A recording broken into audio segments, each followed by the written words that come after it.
Doa. Bismillahirrahmanirrahim. Segala puji bagi Allah. Dibuka majlis Dewan Rakyat dengan menyebut nama Allah, yang Maha Pemurah, yang Maha Pengasih. Kepadanya terpulang segala puji-pujian, kepada Rasul-Rasulnya selawat salam kehormatan, kepada sekalian orang yang taatkan Allah.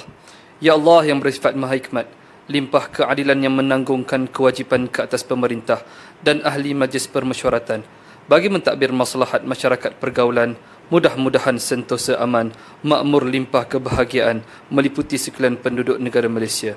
Ya Allah, kami sekalian hamba-Mu yang diperkenan menjadi ahli Dewan Rakyat, menyempurnakan kewajipan yang diamanahkan, yang terutama bagi negara Malaysia, bagi rakyatnya sekalian. Ya Allah, berkat-Mu ke atas kami berhimpun di pohon anugerahkan, taufik-Mu, hidayah-Mu, di pohon menyuluh memandukan, pada ketika kami berunding, menimbang, bertukar fikiran pada segala perkara yang dibentangkan dengan saksama serta berkeamanahan, menjunjung perintah dan kebesaran Allah. Mudah-mudahan berlebih-lebih keamanan, kemakmuran dan kesejahteraan bagi negara Malaysia serta penduduknya sekalian. Ya Allah, dipohonkan doa kami diperkenan. Amin. Ya Tuhan seluruh alam sekalian.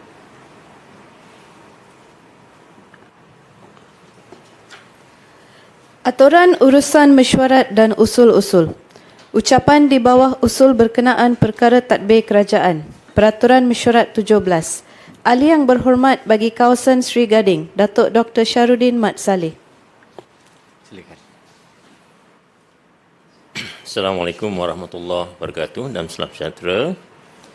Tuan yang Dipertua, Yang Hormat Timbalan Menteri dan juga Yang Hormat Menteri.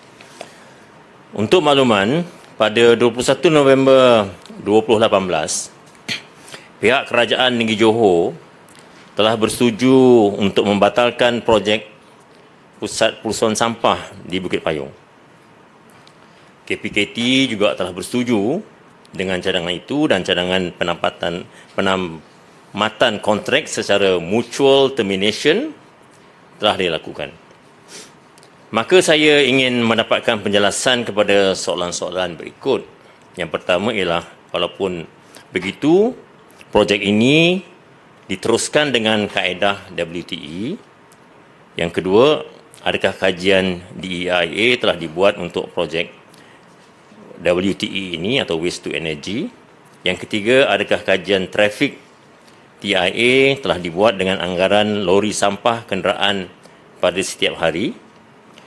Yang keempat, adakah Jabatan Warisan Negara telah juga mewartakan Bukit Payung ini sebagai tapak warisan? Yang akhirnya, yang kelima ialah, mengapakah projek ini dipilih? Kerana pusat perusahaan sampah ini berada betul-betul di atas parit purun yang merupakan yang telah menyebabkan banjir dan pencemaran air di Sungai Simpang Kanan, Batu Pahat. Sekian yang betul. Terima kasih Yang Berhormat. Sila Menteri Perumahan dan Kerajaan Tempatan atau Timbalannya untuk menjawab. Assalamualaikum warahmatullahi wabarakatuh. Salam sejahtera. Salam Malaysia Prihatin. Terima kasih Datuk Yang Bertua. Terima kasih Yang Berhormat Sri Gading, Yang Berhormat Menteri. Datuk Yang Bertua, untuk makluman Yang Berhormat, projek tapak pelupuan sisa pepejal sanitari atau TPSPS Bukit Payung, Batu Pahat, Johor ini tidak ditamatkan secara mutual termination. Cadangan untuk menamatkan kontrak bagi projek ini adalah berdasarkan permohonan dari Kerajaan Negeri melalui surat bertarikh 21 bulan November 2018 yang berhasrat untuk membatalkan projek ini. Cadangan tersebut timbul ketika projek ini sedang dalam proses penangguhan bermula daripada 16 Ogos 2018 hingga 22 April 2019 selaras dengan hasrat Kerajaan Negeri Johor. Walaupun setelah meneliti jumlah kos yang telah ditanggung oleh Kerajaan Persekutuan yang berjumlah 34.7 juta, tepatnya 34,693,292 ringgit 44 sen pada waktu itu, serta tuntutan bayaran pampasan kontraktor berjumlah 20 juta. Penamatan kontrak secara mutual termination ini itu tidak diteruskan. Pembinaan TPSPS Bukit Payung ini adalah untuk menampung sumber sisa pepejal di wilayah utara Johor dari 7 kawasan pihak berkuasa tempatan PBT. Pada masa ini, pengoperasian tapak pelupusan Bakri di daerah Muar, tapak pelupusan Beko di daerah Tangkak, tapak pelupusan Bulu Kasab di daerah Segamat dan tapak pelupusan Maukil di daerah Labis. Perlu diteruskan walaupun pengoperasiannya mencemarkan alam sekitar, menerima bantahan penduduk serta sering berlaku kebakaran. Pembatalan projek TPSPS Bukit Payong ini tentunya akan menjejaskan pengurusan sisa pepejal di wilayah utara negeri Johor yang pada masa kini mengalami masalah kritikal berikutan tiada pusat pelupusan yang boleh menerima janaan sisa pepejal dari kawasan-kawasan tersebut. Selain itu, tapak perusahaan ladang CEP di daerah Simpang Renggam juga telah ditutup pada 26 Mac 2019 dan sisa dari Majlis Perbandaran Batu Pahat, Majlis Perbandaran Keluang, Majlis Daerah Yomping dan Majlis Daerah Simpang Renggang terpaksa dilupuskan di TPPS Selong. Ini memberi tekanan kepada TPPS Selong kerana tujuan asal TPSPS ini dibina adalah bagi menampung jenaan sisa pepejal di wilayah selatan negeri Johor saja. Secara tidak langsung menyebabkan jangka hayat TPSPS Selong menjadi lebih pendek kerana terpaksa menerima sisa pepejal dari PBT di luar wilayah selatan. Bagi menjawab soalan yang dibangkitkan oleh Yang Berhormat, Kementerian ingin menjelaskan perkara-perkara seperti berikut. Bagi soalan pertama, pada masa ini Kementerian telah meneruskan projek TPSPS Bukit Payong setelah mendapat persetujuan daripada Kerajaan Negeri Johor secara bertulis pada 25 April 2019. Pembinaan TPSPS Bukit Payong ini akan menjadi sebuah tapak pelupusan sisa pepejal sanitari bersepadu yang akan dilengkapi dengan sistem rawatan sisa pepejal yang berkonsepkan Waste to Energy ataupun WTE. Tapak pelupusan masih perlu disediakan bagi menerima sisa baki seperti abu dari rawatan sisa pepejal. Dengan adanya WTE, jumlah sisa pepejal yang dilupuskan ke tapak pelupusan dapat dikurangkan dan seterusnya dapat memanjangkan jangka hayat tapak pelupusan serta mengurangkan penerokaan tanah baharu untuk pelupusan sisa pepejal.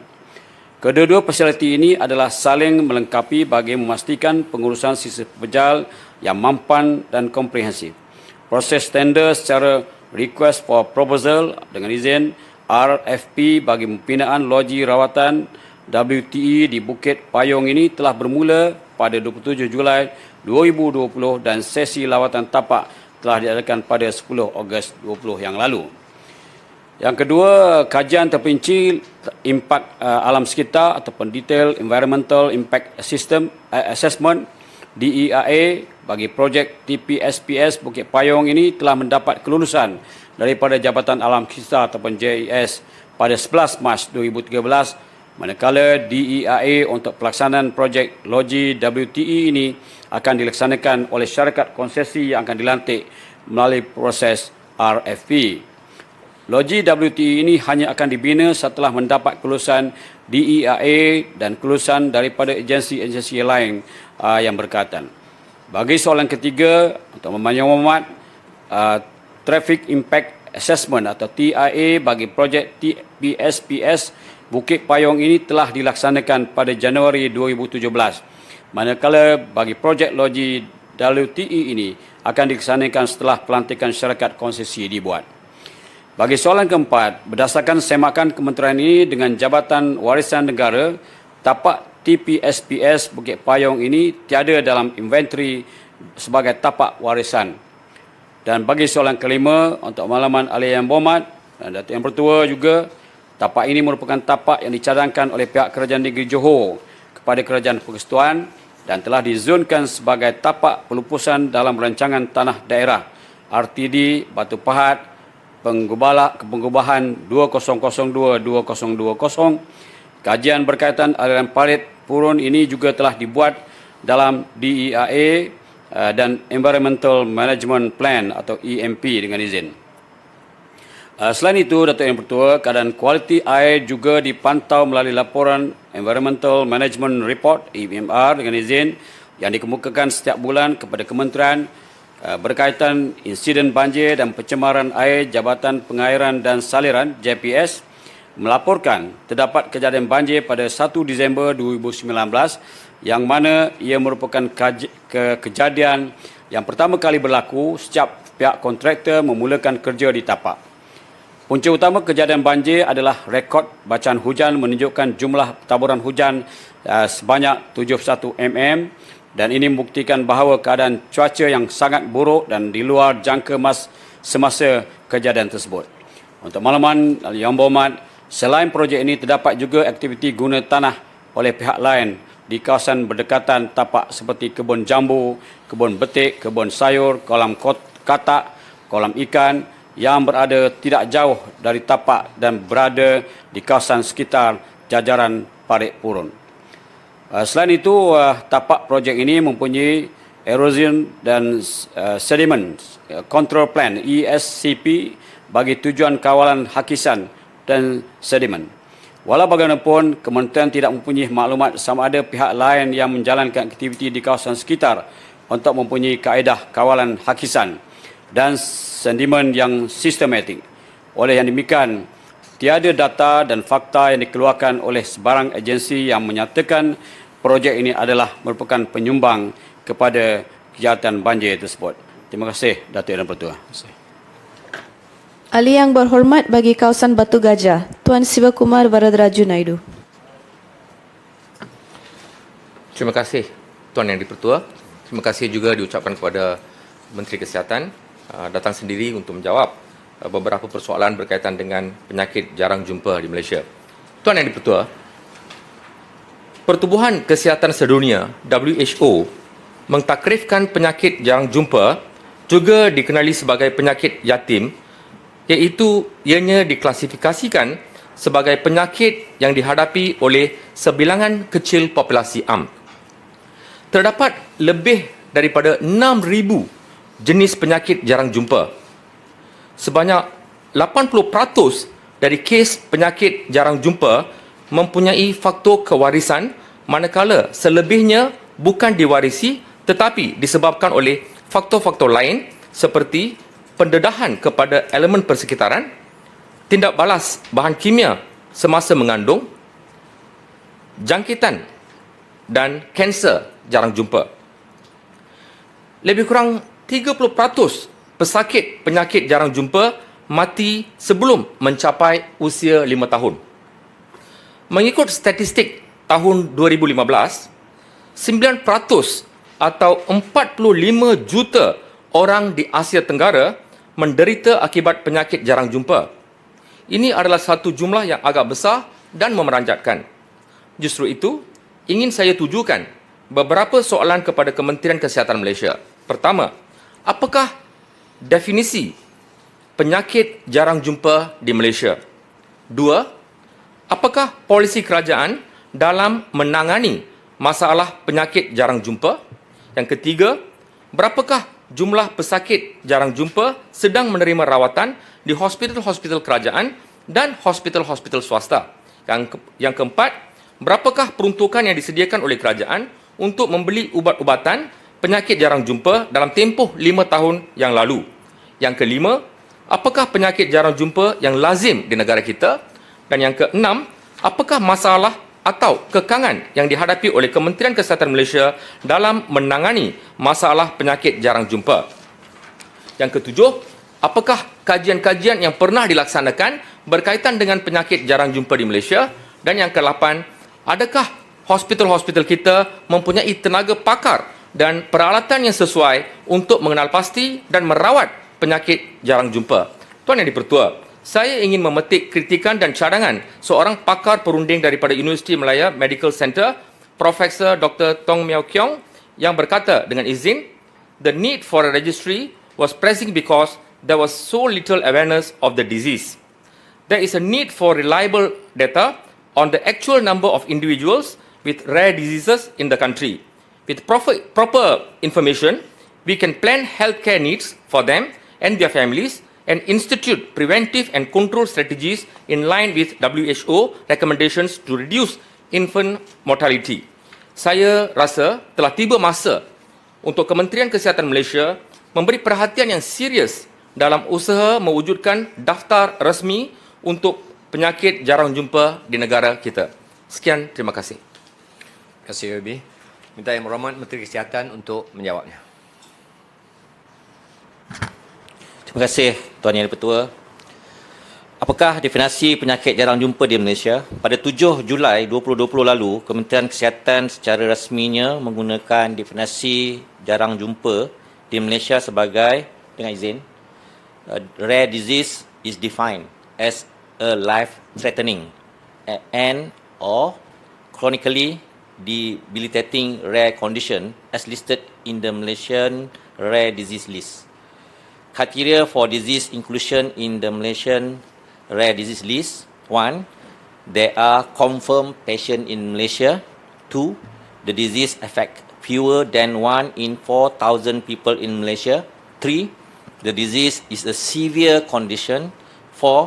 Its inclusion is approved by the National Advisory Committee, iaitu Jawatankuasa Penyakit Jarang Jumpa Kebangsaan Kementerian Kesihatan Malaysia.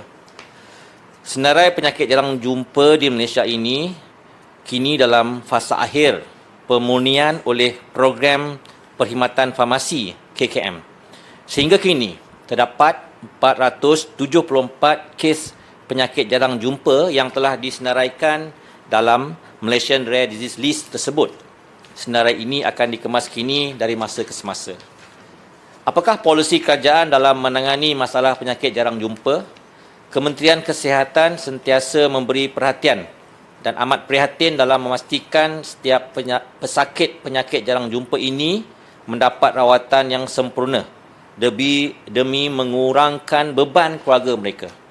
Terdapat pelbagai jenis penyakit jarang jumpa di Malaysia dan rawatannya juga adalah berbeza berdasarkan keperluan masing-masing. 1. Ada penyakit jarang jumpa yang memerlukan ujian diagnostik dan rawatan sokongan sahaja kerana belum wujud lagi rawatan spesifik. Kedua, ada penyakit jarang jumpa yang memerlukan rawatan susu khas. Ketiga, ada penyakit jarang jumpa yang lain pula memerlukan ubat-ubatan khas seperti penyakit lysosomal storage disease yang merupakan salah satu penyakit lazim yang didapati di Malaysia yang memerlukan rawatan enzyme replacement therapy dan ubat ini adalah berdaftar di Malaysia. Keempat, kemudahan rehabilitasi dan sokongan seperti terapi cara kerja, fisioterapi dan sebagainya juga disediakan kepada pesakit penyakit jarang jumpa ini yang memerlukannya. Berapakah jumlah pesakit jarang jumpa sedang menerima rawatan di hospital-hospital kerajaan dan hospital-hospital swasta? Pihak kementerian mempunyai data berkenaan jumlah pesakit yang menerima rawatan seperti makanan susu khas, open drug, jatim, ubat jatim, dan rawatan menggunakan enzyme replacement therapy. Sehingga Julai 2020, jumlah pesakit yang sedang menerima rawatan di hospital-hospital kerajaan adalah seramai 426 orang mengikut jenis penyakit, iaitu 1. 180 orang pesakit kategori inborn error of metabolism yang memerlukan makanan susu khas. Kedua, 200 orang pesakit inborn error of metabolism yang memerlukan open drug. Yang ketiga, 46 pesakit lysosomal storage diseases yang memerlukan rawatan dengan enzyme replacement therapy. Berapakah peruntukan yang disediakan oleh kerajaan untuk membeli ubat-ubatan penyakit jarang jumpa dalam tempoh 5 tahun yang lalu? Inisiatif kerajaan telah bermula pada tahun 2007, di mana pihak kerajaan telah menyalurkan peruntukan khas perbendaraan untuk perkhidmatan genetik iaitu sebanyak 15 juta untuk rawatan pesakit dan memantapkan perkhidmatan makmal genetik. Beberapa siri peruntukan telah diterima semenjak tahun 2007 iaitu sehingga kini, 1. Semenjak 2010 sehingga kini sebanyak 8.5 juta diperuntukkan untuk pesakit-pesakit penyakit jarang jumpa yang memerlukan ubat dan susu khas. Pada tahun 2018, pihak kerajaan telah memperuntukkan peruntukan khas sebanyak 10 juta bagi pembelian rawatan enzyme replacement therapy untuk golongan ini.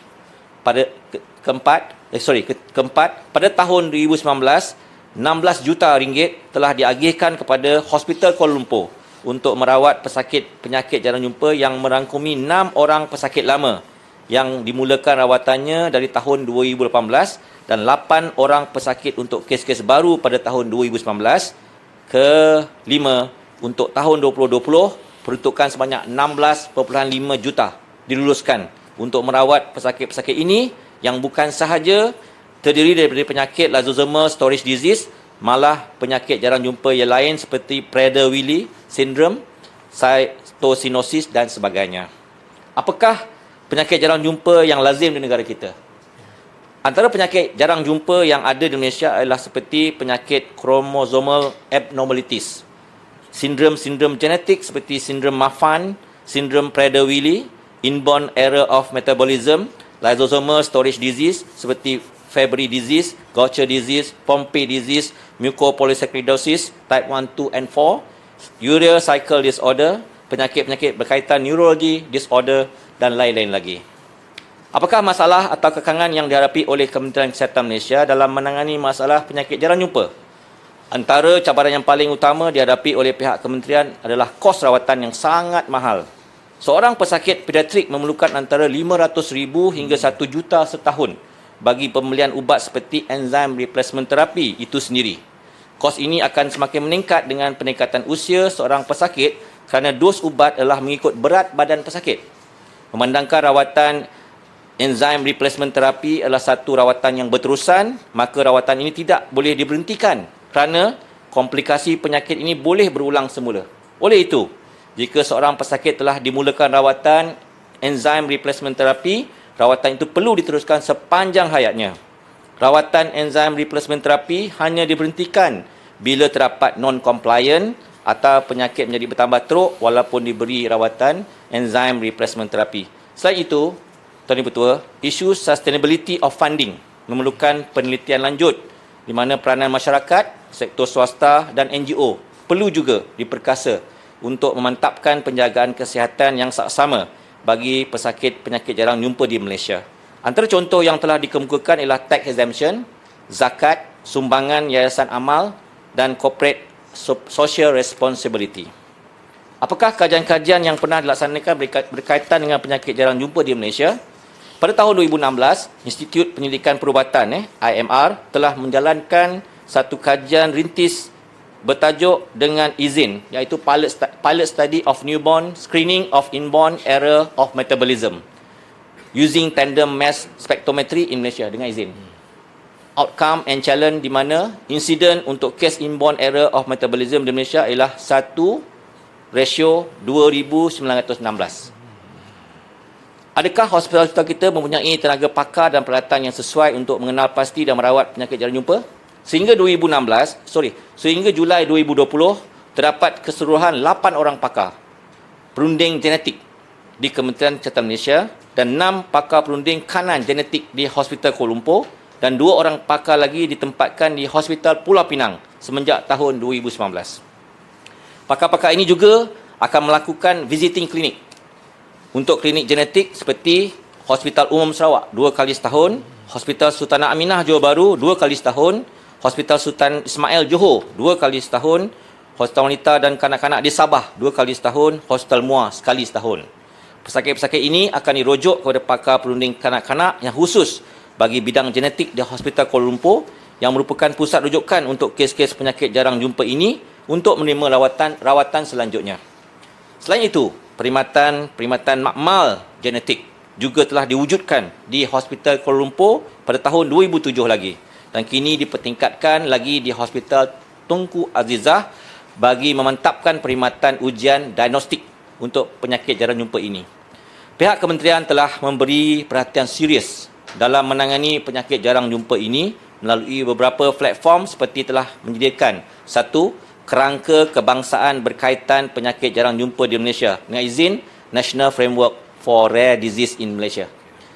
2. Menubuhkan jawatankuasa penyakit jarang jumpa kebangsaan dan telah masukkan program penyakit jarang jumpa ini ke dalam Strategic Framework of Medical Program 2021-2025 yang merangkumi 3 perkara, iaitu pertama, definisi penyakit jarang jumpa di Malaysia. Kedua, senarai penyakit jarang jumpa di Malaysia. Ketiga, penubuhan expert group untuk pelbagai jenis penyakit jarang jumpa. Kesemua platform ini bertujuan untuk mengintegrasikan pengurusan penyakit jarang jumpa di Malaysia.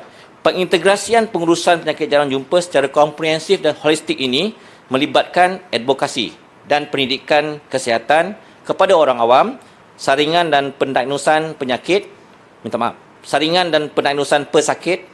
pengurusan klinikal, sistem rujukan, pengumpulan data dan registri serta penyelidikan berkaitan penyakit jarang jumpa. Akhir sekali, melalui kerangka kebangsaan dan pelan strategik ini, ia akan digunakan untuk mengubal polisi, program, strategi dan intervensi berkaitan penyakit jarang jumpa di Malaysia. Sekian, Tuan Yang Bertuah. Terima kasih Yang Berhormat Menteri. Yang Berhormat, dengan itu tamatlah ucapan di bawah usul berkenaan perkara tadbir kerajaan pada hari ini. Mesyuarat Kamar Khasir ditangguhkan sehingga jam 2.30 petang hari Selasa 25 Ogos 2020. Terima kasih Yang Berhormat.